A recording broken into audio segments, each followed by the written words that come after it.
You know what, I want to rank the Trails games again. It's been 4 years. I'm happy to do another updated collection here. 3 more games have released since I did the last one, and maybe I'll do a final revisit when the series eventually ends. If Kondo is to be believed, we have 1 arc remaining, which would suggest about 4 to 5 games are left. Based on that, and using some galaxy brain calculation, the series will reach its ultimate conclusion in about 5 to 7 years, depending on release schedules. And who knows, in that time I might not even be making videos anymore, and I could be lending my voice instead to some light novel erotica. I watch her back as she leads me by the hand. The static of the carpet pricks my libido. The half-eaten Tesco sausage roll in my free hand still feels warm to the touch.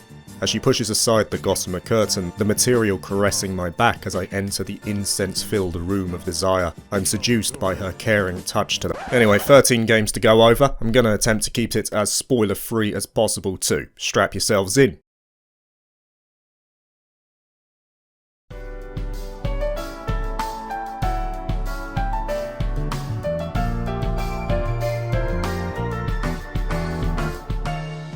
Now, I always put out a disclaimer that I don't consider any game in the Trails series to be bad. I've had a great time with all of them at the very least, and it's simply a case of me putting them in an order from least liked to most liked. And with that in mind, there is only one game that could possibly come at the bottom of the list, and that is Daybreak 2. I played the game before it came out officially in the West, as I do with many games in the series, and it just didn't do much for me. The expectation was that the Calvert arc was set up by Daybreak 1 and Daybreak 2 would contribute to the story, though that isn't what happened. It effectively turned into a second setup game for Beyond the Horizon, barely pushing the needle of the overarching story. The reception of Daybreak 2 in the West is pretty much exactly as I expected it to be. When I talked about it nearly 2 years ago, I said that the game would be one of the most divisive entries in the series, and that's pretty much what occurred. I've seen a fair amount who love it, others who think it's a waste of time, and those who are more on the fence. I'm in that final category. There are elements about it that I'm not a fan of, like its clear padding most evident in Act 3, and the antagonist is a whole lot of nothing. But on the other side, it has some of the best character-focused moments in the entire series, especially for me, as there's clear focus on one of my favourite characters of the series to date, both through the story and the Connect events. The combat was improved from Daybreak 1, which I was already a fan of anyway, and the Marching Garden was fine. As an addition, it was just a watered down true Reverie corridor. One game had to be at the bottom, and for me it was only ever going to be Daybreak 2.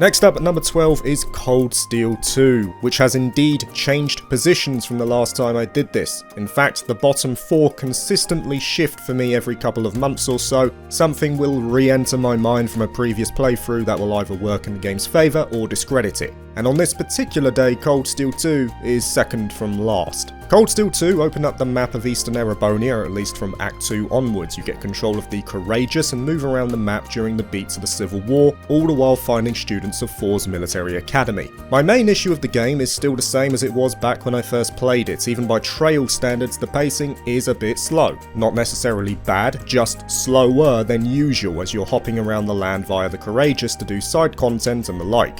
It's a similar issue that happened in a game much further up the list too, though not to the same level in my eyes. The 2 other issues which are normally brought up about this game relate to the Civil War itself and the epilogue chapter. The argument is made that we don't see the effect of the war too much during the game, but I still maintain that Cold Steel 2 did a good job with it overall. The point of Class 7 as a third faction was to never be on the front lines. It was to assist those who were caught in the crossfire. Sure, Class 7 helped the Imperial side more often, but that's only because the nobles are causing the most problems. The other issue brought up is the epilogue, which is one of the most divisive parts of the game. I get it, you beat the final boss and you expect to see the credits soon after, only to be met with another 4 to 5 hours that come out of seemingly nowhere back at the academy.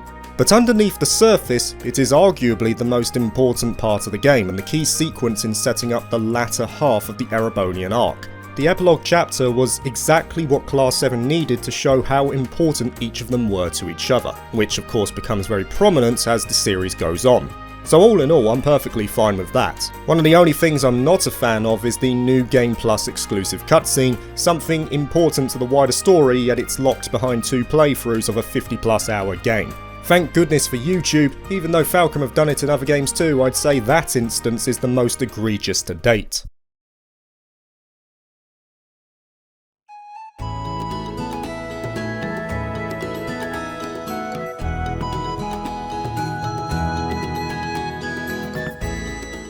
Just outside the top 10 is going to be Trails in the Sky First Chapter, and I know this game is getting a remake this year, so why not wait till that comes out before putting this together?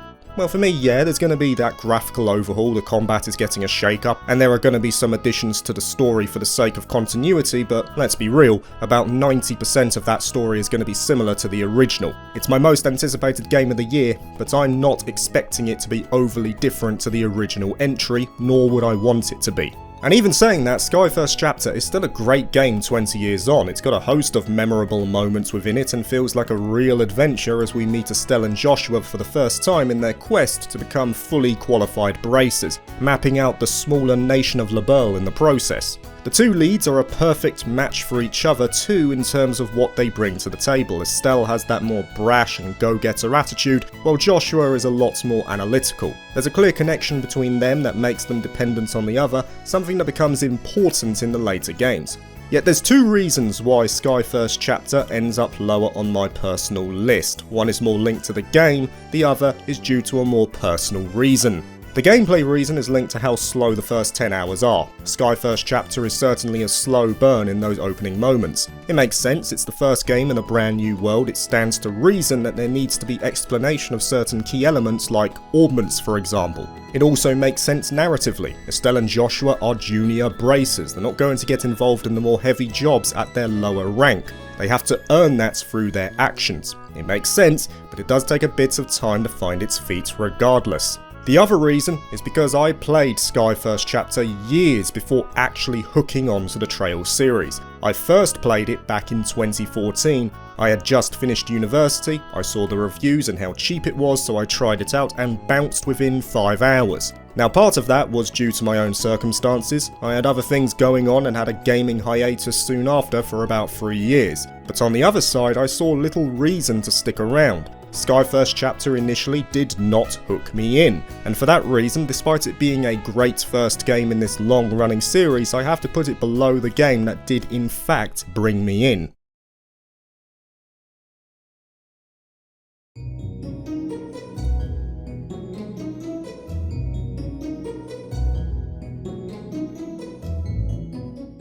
And that game is Trails of Cold Steel 1. It would take me about 4 years to revisit the Trails series after Sky FC in 2018, which was the final destination as I re-assimilated myself to JRPGs as a genre. It was the perfect port of call too, because Cold Steel 1 was the game that demonstrated the magic of the Trails series, and soon after was a key influence as to why this channel started in the first place.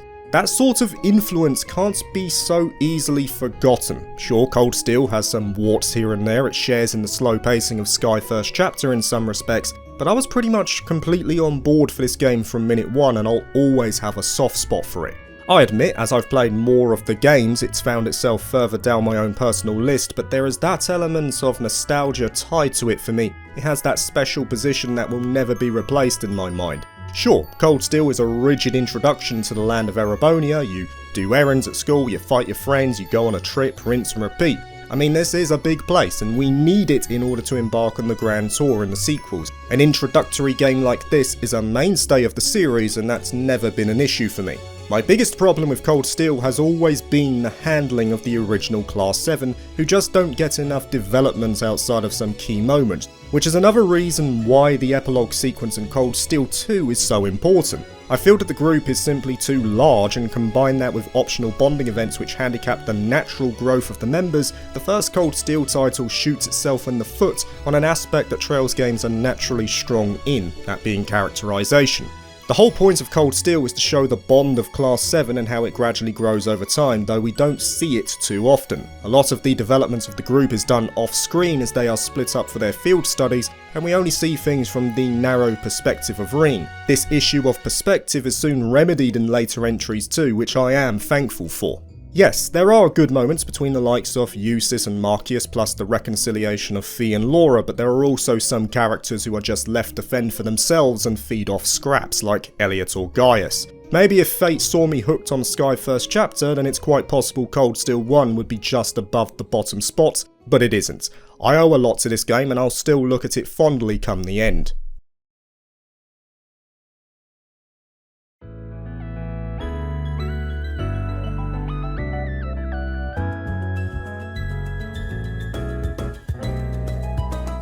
At number 9 is another beginning to an arc, which this time is Trails Through Daybreak 1.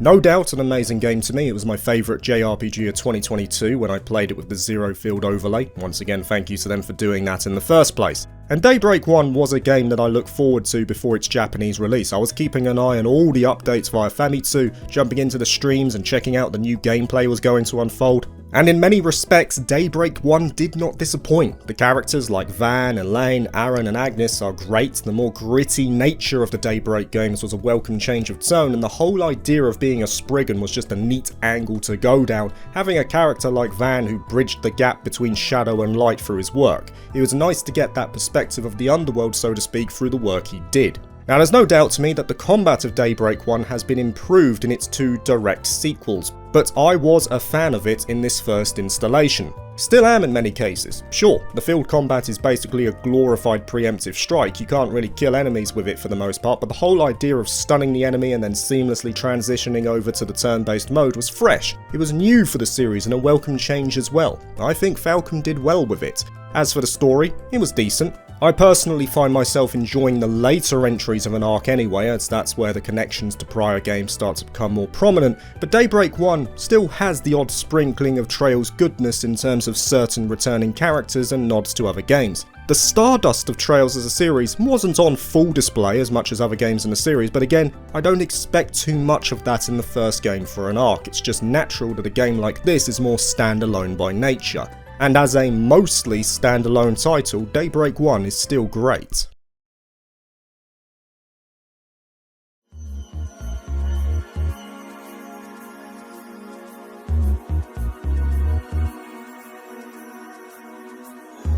As is number 8. Well, they're all great really, but the moniker remains. It's Trails in the Sky the Third, to some the filler game, the one you can dodge without consequence for later parts of the series. I will never understand that thought process. Sky the Third lore-wise is one of the most important and prevalent games in the series, even 13 games in. And still, even if you ignore what it brings to the story of Trails as a whole, Sky the Third still has plenty of top-tier moments of its own. Look, I get it. I understand why some might frown at Sky the Third because it shook things up quite significantly. The main characters shifted away from Estelle and Joshua, and it takes on a dungeon crawling aspect, nothing like the previous 2 Sky entries or indeed many of the other games till this day. I'll admit the dungeon crawling aspect isn't entirely my cup of tea, but it is what it is, and I wouldn't let that become an obstacle for the story on offer here. Because Sky the Third gives so much meaningful information to the lore of Zemuria, the factions that are prevalent on the continent, and indeed foreshadowing to later events that are still in motion 10 games later. Information that is given through my personal highlight of the game, which is the doors. It's such a good method of providing added backstory to characters or events that it's been revisited on many occasions too, and it's still as welcome as it was back in Sky the Third. I'll repeat it, this is not a filler game, and if you are adamant that you don't want to do dungeon crawling, at least pay heed to just watching a summary of the story on doors on YouTube, they're worth it.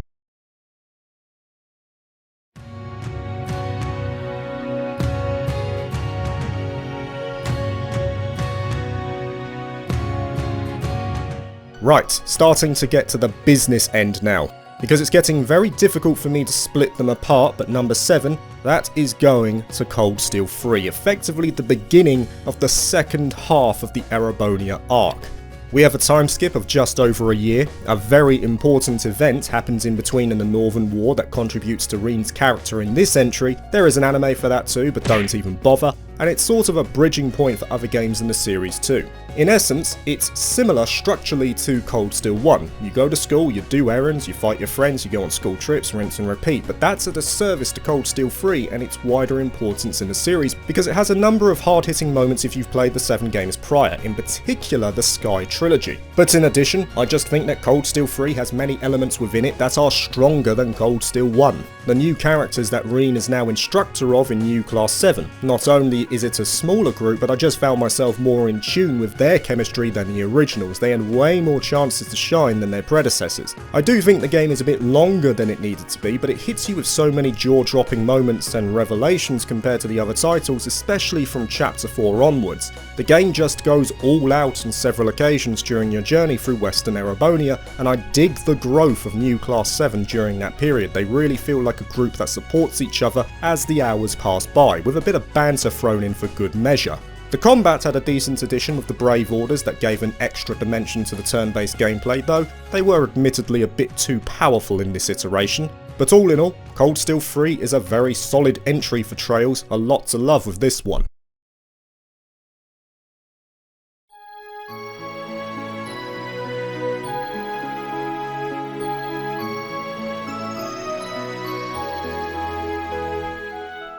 And if we're talking about bridging points, that opens the door nicely for number 6, which is Trails into Reverie. I still see this as a sort of lab. Falcom took a lot of elements or revisited some of the more enigmatic parts of the series, threw it into a slow cooker and waited to see what came out delicious. And Reverie did pave the way for certain features that we're still seeing in the Calvert games. Stuff like minigames, VR, mild gacha systems, the episodes, the true Reverie corridor, the cross-story mechanic. A lot was brought in here.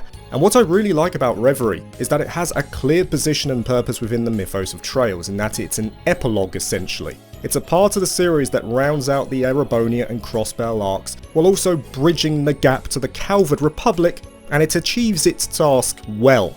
The cross-story mechanic was a welcome addition. Seeing the narrative from the perspective of multiple protagonists is just a good idea, and I'm glad that it has stuck around. The 3 routes are enjoyable to play through, and though there is a difference in quality between them, at least in my book, I would say they each hold their own. Some of the mini-games are quite enjoyable. I actually liked the true Reverie corridor, which I thought was going to be my least favourite part of the game, and it's just really cool to see this massive cast of characters brought together in one place. Though that did come with a minor annoyance in regards to equipment management. It is minor though, I will reiterate that. Yet the best part of the game, and if you heard my commentary on Sky the Third, you'll know what it is. It's the memories, those little episodic events you get from the blue orbs. Functioning very similarly to the doors, they provide either foreshadowing for the future, like through the Beyond the Genesis events, or give a little bit extra for the characters we have grown to love during our times in Crossbell and Erebonia. Undoubtedly the best part of the game because they're perfect to supplement an epilogue style entry. If the idea is to consolidate the Trails series up till that point before moving over to the final stretch of the story, then one key objective is to tie up any loose ends that may remain from before. These events are just what the Doctor ordered. Admittedly, I did get a little tired of the turn-based gameplay by this point and thus was welcoming the change in Daybreak, and I do think the story overall isn't the strongest among its peers, but Reverie does more than enough to solidify a spot higher on the table.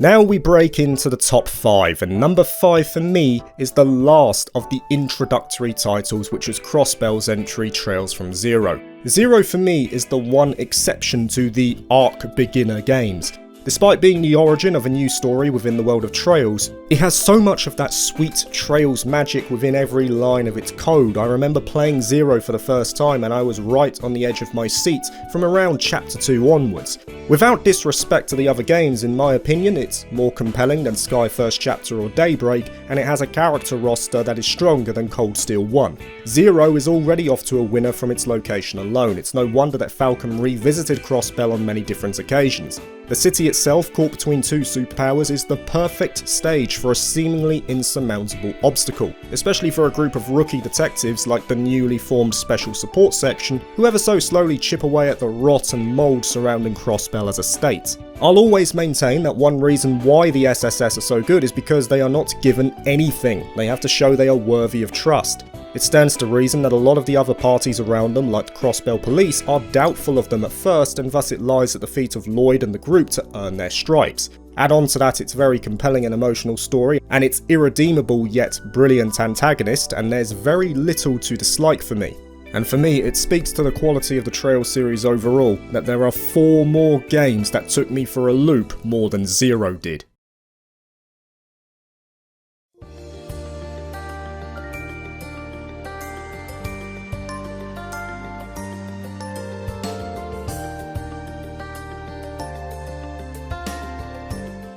So let's get to the first of those 4, or should I say 2. Look, these final 4 are basically impossible for me to split. I'm purely going off feelings and vibes here, nothing more. When comparing battle systems, characters and all that jazz fails, I can only revert back to the most primal of factors when measuring enjoyment. It's as simple as that.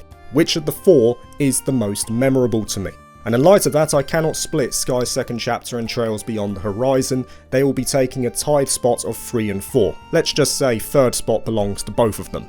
So let's go over the one that is actually out in the West first, Sky's second chapter. The best of the Sky arc, no question, and the best character-focused journey of the final entries too, with Estelle and Joshua as the stars of the show. Sky's second chapter had excellent setup from Sky's first chapter, the challenge was laid down, and the developments within the story are just brilliant to witness. You don't get character developments at the level of Sky's second chapter every day, you just don't. And in between all that, you've got redemption arcs, you've got the first look at the more fantastical elements of the story of Trails in terms of its overarching narrative, and it's all wrapped up neatly by the brilliant character moments throughout the story. As much as I'd like to talk more about the story of Sky's second chapter, this is not a spoiler video, so I'm going to be keeping that under wraps. As for Trails Beyond the Horizon, well, that one comes out later in 2025. I literally finished my playthrough about 2 days before the announcement was made. It was purely by chance as well. I wasn't expecting it for at least a few more months, but I'll take it. And I'll take it because Trails Beyond the Horizon is undoubtedly the best game of the Calvert arc. Here's some of the best moments within the entire series, events that will likely stick with me long after the series reaches its climax. For me, to get the most out of this game, you need to play every single game before it, not just the 2 Daybreak games. Every single one, because Horizon brings in elements from all over the series. To fully appreciate it, you need that knowledge, and why wouldn't you want to go in having that knowledge? Games like Horizon are a reward for long-term fans. They are the reason fans keep coming back for more. It has some slow moments for sure, but damn, when it starts to fire, it is a raging inferno. In addition, the hybrid combat is at its best here. There were clear efforts to make the field mode more viable as a method of defeating enemies, and there are some good additions here and there too in regards to the updated Grimgarten, which is somewhat similar to the true Reverie corridor. Naturally, I can't speak too much about this one either, it's yet to come out and I'd rather people play it as blind as possible, but I am looking forward to seeing how people react to it. I am very confident in what it brings to the table. Both Sky's second chapter and Horizon are nearing the peak of the series for a reason.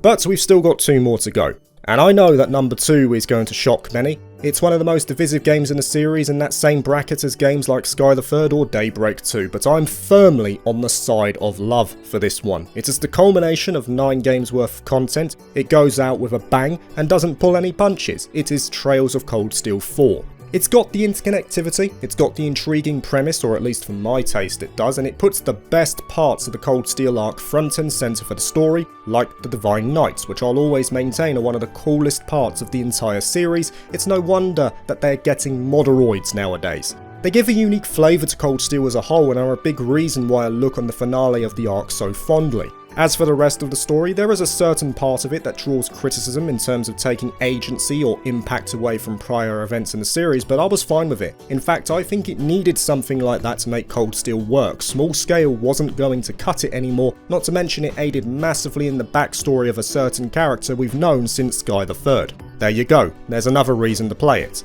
But what solidifies the spot of Cold Steel 4 will always be its beautiful ending. The music, the credits roll, the imagery, it's perfect for me. I hope that the last game in the series can replicate that feeling. Moments like that stick long in the memory, and Trails is one of only a few series that is capable of doing it. Cold Steel 4 isn't for everyone, but it is a special game for me.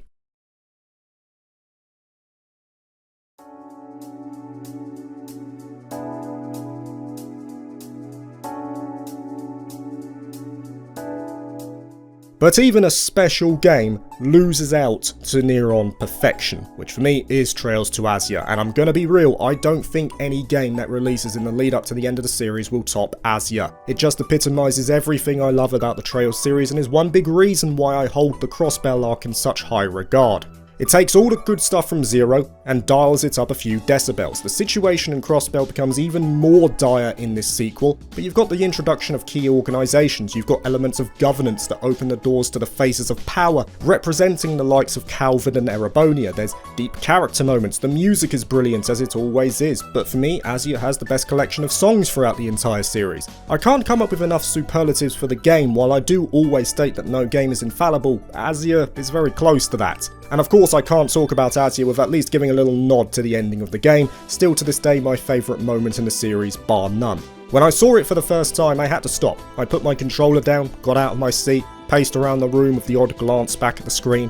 Moments like that ending sequence in Azure are why I love this series. Even if it never gets back to that peak again, I know Falcom are capable of at least replicating it to a degree. Azure, man, nothing beats it. Like I say, it's likely going to stay at the top right to the very end. Give it about 5 years, or however long it takes to finish the series, I'll do another updated list when the curtains have closed on Trails, and I still fully expect Azure to be at the #1 spot. It's going to take something unbelievable to displace it, but if any developer can do it, it is Neon Falcom. Thank you for watching this video. If you liked it, please like and subscribe for more JRPG content, and consider joining my Patreon if you're interested. Peace.